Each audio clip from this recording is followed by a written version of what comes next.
কোকেন্টালের নামে প্রচুর লুটপাট হয়েছে, বিদ্যুৎ কেন্দ্রিক সেগুলো আছে। কিন্তু শীতকালে তো আমার প্রয়োজন অনেক কম।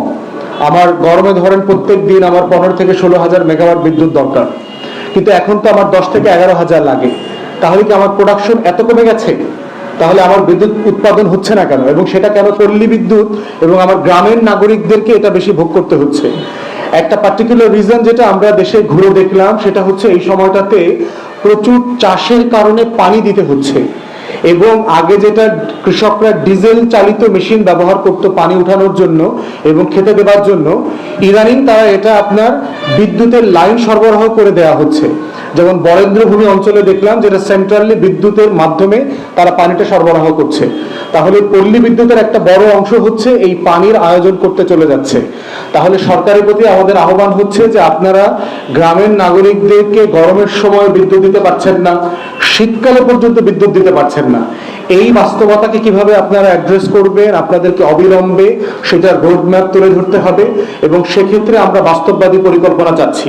কিন্তু আমরা দেখলাম গত কয়েক মাস আগে যে নবায়নযোগ্য জ্বালানির যে বিদেশি বিনিয়োগের 35টা 34টা কোম্পানি ছিল, এই কোম্পানিগুলোর কাজ আপনারা সাসপেন্ড করে দিয়েছেন। বিশ্ব ব্যাংকের একটা প্রজেক্ট আছে যমুনার চরে, সেখান থেকে তারা 10,000 মেগাওয়াট বিদ্যুৎ উৎপাদন করতে পারবে।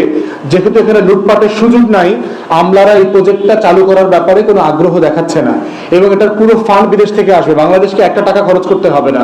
তাহলে এই বিদেশি বিনিয়োগগুলো আমি কেন নিচ্ছি না? আমার উৎপাদন কেন বাড়াচ্ছি না? আমার দেশের সোলার প্যানেল তৈরি হচ্ছে, তার কোয়ালিটি হয়তো খুব ভালো না, তাহলে আপনি জাপান থেকে আনেন, ভারত থেকে কেন আনছেন? জাপান হচ্ছে সূর্যের আলোটার 42% পর্যন্ত ক্যাপাসিটি সে নিতে পারে, সে ধারণ করতে পারে। তাহলে একটা best quality solar panel either আমাকে তৈরি করতে হবে আমার দেশে, তা না হলে বেস্ট কোয়ালিটি প্রযুক্তি ট্রান্সফারের চুক্তিতে আমাকে তাকে আনতে হবে। এনে নবায়নযোগ্য জ্বালানির কোম্পানিগুলোকে আপনি সচল করেন, যমুনার চরে বিশ্ব ব্যাংকের যে প্রজেক্ট আছে সেটাকে সচল করেন, সচল করে বিদ্যুতের প্রক্রিয়াটাকে কিভাবে কুইন্টালের এই লুটপাটের বাইরে নিয়ে আসা যায় এবং জনবান্ধব করা যায়, সেই জায়গাতে আমরা সরকারের প্রতি আহ্বান জানাচ্ছি। শীতকালীন আরেকটা জনদুর্ভোগ হচ্ছে রোড অ্যাক্সিডেন্ট। এমনিতেই আমাদের দেশে প্রচুর রোড অ্যাক্সিডেন্ট আছে। যেহেতু আমাদের ট্রাফিক সিগন্যাল সিস্টেম নাই বাংলাদেশে, আমাদের এই ধোঁয়া এবং কুয়াশার কারণে রাস্তাঘাটের পরিবেশ আরো বেশি অনিরাপদ হয়ে গেছে এবং প্রচুর দুর্ঘটনা দেখবেন গরমের সময় থেকে শীতকালে বেড়ে যায়। অতএব যে যে জায়গাগুলোতে অ্যাক্সিডেন্ট হচ্ছে, এই জায়গাগুলোর ব্যাপারে কিন্তু বুয়েট যাত্রী কল্যাণ সমিতি, বুয়েটে তারপরে হচ্ছে আপনার রোড সেফটি ফাউন্ডেশন, নিরাপদ সড়ক চাই আন্দোলন, এদের প্রত্যেকে কিন্তু গবেষণা আছে যে কি কি করা দরকার ইমিডিয়েটলি, কোন কোন রাস্তার কোন কোন এলাকার শহরের মোড়ে স্পিড ব্রেকার বসানো দরকার অথবা অন্য কোনো ইউটার্নের ব্যবস্থা করা দরকার।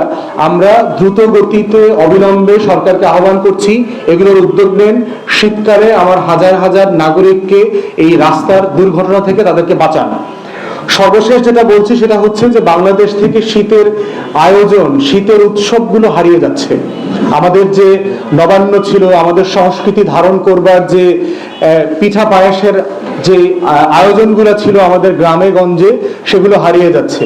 আমাদের যে সংস্কৃতি মন্ত্রণালয় আছেন যিনি দায়িত্বে, তাকে দৃষ্টি আকর্ষণ করছি যে আমাদের এই হাজার বছরের যে আমার এই জমিনের, আমার এই জনপদের যে ঐতিহ্য, আমার যে শীতকালের আমেজ ধরে রাখার যে ঐতিহ্য, সেটাকে স্কুল, কলেজ, বিশ্ববিদ্যালয়, পাড়ায়, মহল্লায়, গ্রামে গঞ্জে কিভাবে কালচার আকারে, আমার যাপিত জীবন আকারে তুলে ধরা যায়, সেই ব্যাপারে আপনারা ইমিডিয়েটলি উদ্যোগ নেবেন এবং আমার শীতকালীন অনুষ্ঠানটাকে, আমার শীতকালীন সংস্কৃতিকে জাতির কাছে এবং বিদেশের কাছে তুলে ধরবেন।